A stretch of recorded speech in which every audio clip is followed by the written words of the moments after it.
Bab 78 ni babul ghadab, al-ghadab. Kita marah bila? Izan tuhikat hurumatus syar'i, apabila orang mencabur ataupun melanggari kemuliaan hukum syarak. Ingat boleh. Kita duduk diam-diam tengah cakap, tiba-tiba orang hina Islam, menghina agama kita, buat main-main dengan sunnah Nabi. Ketika itu wajib kita marah.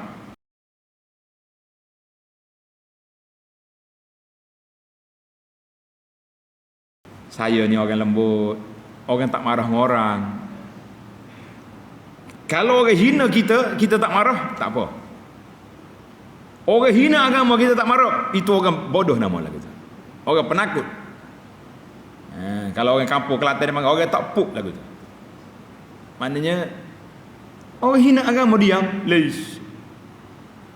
Di saat agama kamu dihina, kalau kamu diam, fabatnul ardi khairum min zahriha, masuk dalam perut bumi lebih baik daripada awak dia ada di atas bumi. Maknanya mati baik pada hidup lah, gitu maksud dia. Walintisali dinillah, dan kelebihan bab kewajipan kita membela, membantu untuk menegakkan agama Allah di atas muka bumi. Ini dua bab. Yang pertama, jangan diam di saat agama dihina. Yang kedua, wajib berjuang untuk menegakkan agama Allah. Kata di para ulama, Allah tak tanya kita di akhirat, kamu berjuang dulu berjaya ke tak berjaya? Tuhan tak tanya. Tapi kita mungkin akan dipersoalkan, kamu berjuang ke tidak untuk membela agama Allah? Kita akan ditanya. Kita berjuang, kita berdakwah, orang tak ikut, itu cerita lain. Nabi-Nabi alaihi wassalatu wassalam, ada yang pengikut dia berapa orang saja. Allah tak persoalkan tentang berapa orang. Itu kuasa Allah beri hidayah, taufik kepada orang. Tetapi Allah persoalkan kita kalau kita tidak berjuang. Ini bab kita. Maka para jemaah sekalian, kerana itu sifat marah, sifat yang tak baik, dia termasuk dalam 10 sifat mazmumah yang kita bincang dalam kitab kita, penawar bagi hati, 10 sifat. Para ulama kata sifat marah ni tak boleh dibuang, tapi mesti diuruskan dan dikontrol dan dikawal. Kalau sifat marah tak ada, kita tak jadi orang lah, jadi dongki. Dongki ni binatang yang bodoh, yang baik, yang tak marah. Budak-budak boleh main pulah telinga dia, lompat atas belakang dia, tak ada, sengih gitu ya dongki. Pernah tengok dongki? Kau tengok dalam TV kartun. Dongki jarang ada kat sini. Dengan negeri Arab memang banyak dongki. Budak-budak main macam main basikal, naik pulah telinga gitu. Tak cerita dia. Pasal tu dongki ni tak boleh makan.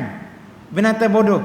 Kalau kita makan, hok tak makan dongki ni pun tak mudah dah kitanya, tak apa jadi. Ya. Kalau makan dongki pula habis. Ini masalah kita. Maka kalau langsung tak marah, kita jadi dongki. Marah sangat, kita kebingungan. Tak ada benda marah belakang lah, tak boleh. Jadi kita kena ada tempat kita kena marah, ada tempat tak boleh marah. Sebagaimana yang masyhur daripada Imam Al-Ghazali, dia kata marah di tempat yang tak patut marah itu nama orang bodoh. Tak marah di tempat yang sepatut marah itu orang penakut. Kita jangan jadi penakut, jangan jadi bodoh. Maka yang penting, kemarahan kita bukan kerana kita, tapi kita marah kerana Allah. Itu baru betul. Baik, kita pergi pada ayat yang pertama dalam bab ini. A'udzubillahi minasyaitonirrajim. Wa man yu'azzim hurumatillahi fahuwa khairul lahu 'inda rabbih.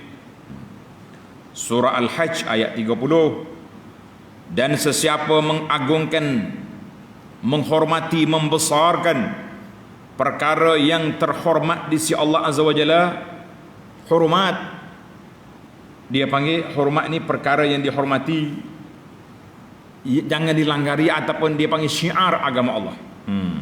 Wa may yu'azzim sya'airallah, satu. Wa may yu'azzim hurumat, benda-benda yang Tuhan larang kita besarkan, mana jangan langgar. Jangan langgar. Maka itu lebih baik baginya di situ hanya Dalam ayat ini Allah Ta'ala cerita kepada kita, siapa dia yang tidak melakukan maksiat, siapa yang tidak melanggar segala benda yang mungkar, yang dilarang oleh Allah Azza wa Jalla. Kenapa kamu tak langgar? Sebab mengagungkan Allah dalam jiwa kita, kita tak buat. Orang lain ambil belaka tu, scam tu, scam cepat kaya, cepat miskin. Kenapa kau tak ambil? Kau tak nak masa depan yang cemerlang ke? Kan? Orang duk jual tu jual ni, kita pun tak ambil sebab tak patuh syariah. Tidak ada panel syariah yang meluluskan jual beli ni haram, halal. Kita kata saya tak nak ambil. Lis wa man yu'azzim hurumatillah, segala mengagungkan benda-benda Allah Ta'ala haram, kita tak mula buat. Maka ini orang yang terbaik di sisi Allah Azza wa Jalla. Ni setengah orang ni jangan main. Satu lagi ayat yang sama dengan ni, wa man yu'azzim sya'airallah fa innaha min taqwal qulub. Siapa yang mengagungkan syiar agama Allah, itu tanda hatinya bertakwa. Di antara syiar agama Allah apa dia? Azan. Kita kena jaga azan, jangan tak jaga. Pasal itulah anak berasa sedih apabila ada surau masjid, bila kita kuliah lama sikit, tak payah azan lah, kau mak terus lah. Azan tu syiar. Apalagi syiar agama Allah Ta'ala, pergi ke masjid, makmurkan masjid, salatul jamaah, ada syiar. Banyak lagi dah syiar. Mana yang penting kita mengagungkan syiar Allah, ataupun kita mengagungkan larangan Allah, mana jangan dilanggari. Itu tandanya kebaikan. Allahu Akbar. Tapi kita kena ingat, siapa dia langgar, kita benci orang tu dengan sebab apa? Sebab dia langgar perintah Allah.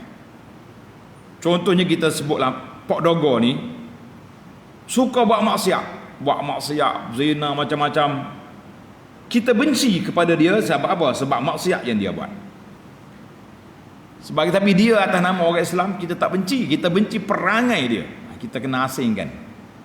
Sebab itu para jemaah sekalian, dalam hadis 40 yang kelima, dalam bab larangan melakukan perkara-perkara ihdas fi din, larangan melakukan perkara bid'ah dalam agama, kita kena asingkan di antara membid'ahkan orang, mengkafirkan orang dengan menjelaskan ini perbuatan ini boleh membawa kepada kafir, perbuatan ini membawa kepada bid'ah dan mungkar. Kita asing.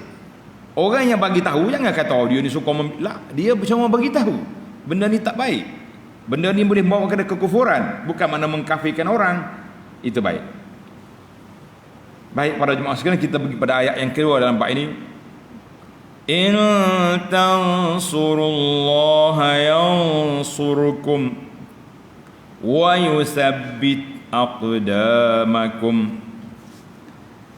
Maksudnya jika kamu menolong agama Allah, makna kita berjuang. Agama Allah ni tak nak tahu apa Tuhan jaga, tapi Allah suruh kita bekerja. Allah suruh kita buat kerja, berjuang, sebab dia nak bagi pahala kepada kita, nak bagi kemenangan kepada kita. Maka itu dipanggil syarat. Tolong agama aku, yang surkum, Allah Ta'ala akan tolong kita. Kita nak suruh Tuhan bantu kita, kita tolong agama Allah, berjuang, bekerja. Wa yusabbit aqdamakum, dan meneguhkan kedudukanmu. Ayat ini dalam surah Muhammad sallallahu alaihi wasallam, ayat yang ke-7. Tanda para pelajar, ayat ini Allah SWT menggalakkan orang mukmin supaya membela agama Islam. Dengan kita berdakwah, dengan kita buat kerja, dengan kita berusaha sampai kita menang. Kalau ada peperangan, kita lawan. Cuma timbul sedikit tentang wa yusabbit. Ini ilmu apa? Dia panggil ilmu tadabbur Quran. Ilmu tadabbur Quran. Sebab apa? Kenapa yusabbit? Yansur yusabbit. Kalau kita nak kira, sekiranya kamu menolong agama Allah Ta'ala, kamu tetap pendirian atas agama, yansurkum, Allah Ta'ala bantu kamu. Tapi dalam ayat ini Tuhan kata, mu tolong agama Allah, Allah tolong kamu, dan Allah Ta'ala berikan sabat kepada kamu. Kenapa? Maka di sini kata di para ulama, bila kita berjuang atas landasan agama Allah, kita dapat kemenangan, insya-Allah. Kata belaka, kita menang, Islam dapat ditegakkan dalam negara kita. Kita kena ingat, bila kita menang, kita akan senang. Kalau zaman dulu kita pergi berperang, dapat ghanimah, dapat harta, tawanan, dapat hamba, dapat ni, dapat ni.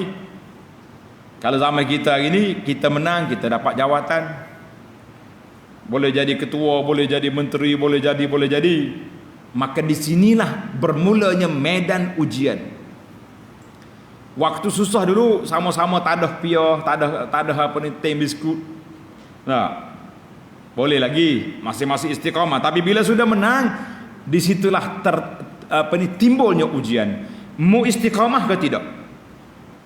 Landasan perjuangan kita nak menegakkan Islam masih terus ataupun dah lupa-lupa, lupa kereta besar, pegawai besar, gaji besar, di mana perjuangan? Maka di sini kalau orang berjuang dengan ikhlas, setelah mereka mendapat kemenangan, Allah kata usabbit, Tuhan akan tetapkan pendirinya, dia tidak akan berubah walaupun dia sudah mendapat menjadi jawatan khalifah, jawatan menteri, dapat ghanimah yang banyak, kita tidak akan berubah. Sebab itulah para sahabat zuhud dia tak berubah.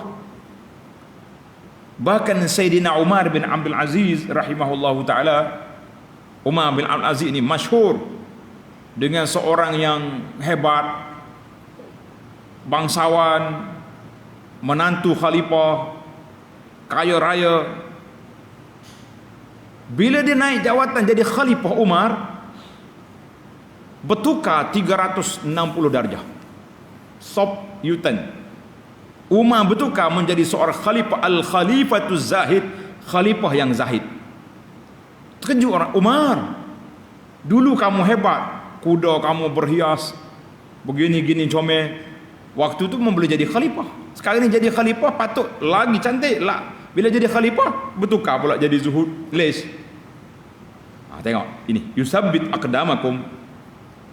Kata Umar radhiyallahu anhu, dia kata apa? Waktu aku di bawah, aku tengok ke atas. Waktu aku jadi pembantu, aku nak jadi pegawai. Waktu jadi menteri, aku nak jadi khalifah. Naik. Waktu aku muda, aku nak jadi menantu khalifah, dapat kahwin. Bila aku jadi khalifah, aku nak apa lagi atas dunia ni? Sudah tidak ada lagi. Maka nafsu aku masih lagi tak kenyang. Ketika itulah an-nafsu tawaqah, nafsu aku bercita-cita nak syurga. Maka aku tinggalkan dunia ini, aku menuju kepada Allah Azza wa Jalla. Itu dia panggil an-nafsu tawaqah. Pelajar-pelajar ni kena baca buku. Dia panggil al-baraqah at-tawaqah. Satu program yang kita kecil yang ditulis oleh Syekh Salah Al-Khalidi, memang motivasi kepada pelajar-pelajar. Patut dibaca, dijadikan kajian, ulang kaji, insya-Allah.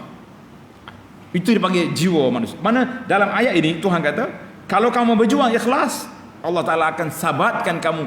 Apa berubah keadaan pun dia tak berubah, watak dia sama sebab Allah Taala tolong. Kalau tidak, jangan main. Tak usah kata apa, bukan jadi orang besar pun, baru jadi selebriti sikit lah. Dulu kalau nak pergi kuliah, orang surau call, jawab. WhatsApp, jawab. Bila dah jadi selebriti, sorry, tuan hubungi PA saya. Berubah dah. Itu baru selebriti. Masya Allah tabarak. Baik, kita jangan bincang orang, kita bincang kita.